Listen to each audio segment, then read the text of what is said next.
There's always been a mystery or mystique with the ancient martial arts, and the reason is that behind the surface always lies a hidden philosophy that empowers its participants to the highest level of human performance.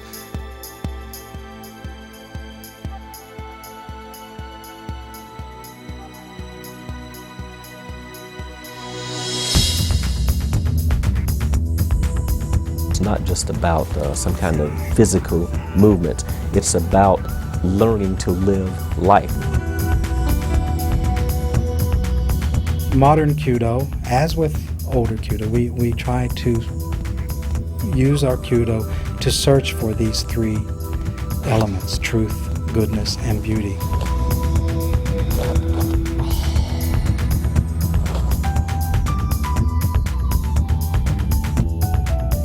Aikido is almost the jazz of martial arts.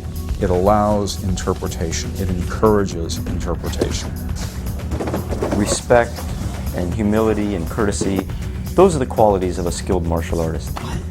And ultimately, the training is not something that you just do, but it's rather something that you become. It's about each individual discovering themselves and therefore elevating themselves to the highest possible place that they can be in life.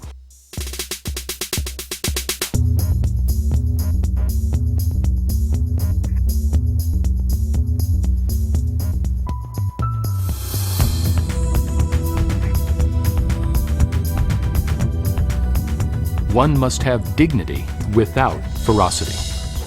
The training must bring one to this height. Just as a clear mirror reflects without distortion, or the quiet valley echoes a sound, only one with a clear mind can understand that which he perceives, thereby acting correctly and with spontaneity. Character, sincerity, effort, etiquette, and self-control are the maxims for the trainee. It is from following these principles that one can hope to find true strength and balance in life. So said Gichin Funakoshi, regarded by many as the founder of modern-day karatedo. Karatedo, a form of Budo, is regarded as the way of the empty hand and is recognized by most as an unarmed method of self-defense. But less detectable is the spirit of karatedo, the philosophy that motivates devoted followers to a lifelong study, as explained by Rick Hutton, a 30-year veteran and teacher of karatedo.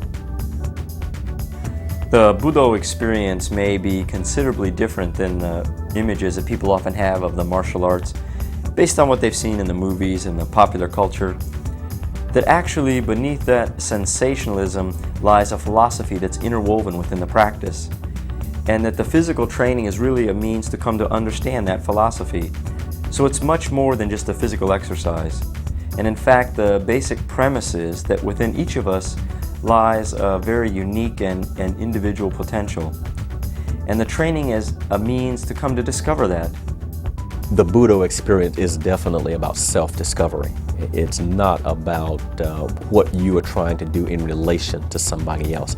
That's one of the biggest lessons that many people fail to learn in life.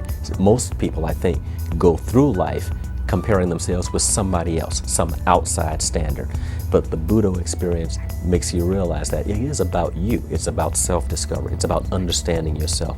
And once a person understands themselves and understands that the opponent, if I can use that term, is really inside, it frees you up. It frees you up to achieve new heights, heights that you never will achieve if you're competing with some outside standard. Karatedo, like all forms of Budo, recognizes that we are not separate from the laws of nature. The trees, the animals are all endowed with life. To live in harmony with the principles of nature is a central theme in the philosophy of Karatedo. It's not just a physical thing, which is what most people think it is, and it's not about breaking boards and attacking other people. It is definitely one of the best workouts that I've ever done. You know, it's much more involved than running or any of the other sports that I may have done. But it also uses your mind. It becomes a way of life almost, because you transform what you've learned in karate into the rest of your life. You know, you're able to, let's say if you're at work or something and you need to clear your mind, I use the techniques that we use in karate at the beginning of class, the mokuso, to clear my mind in everyday life.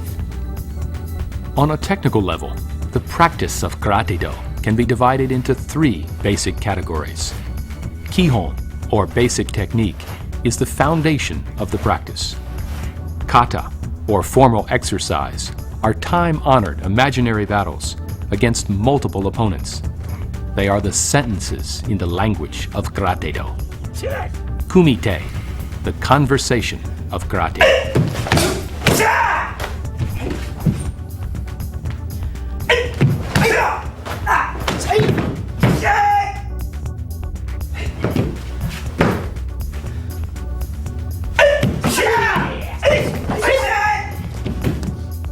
A great teacher of karatedo once said, "The ultimate aim in the art of karate lies not in victory or defeat, but in the perfection of the character of the participant.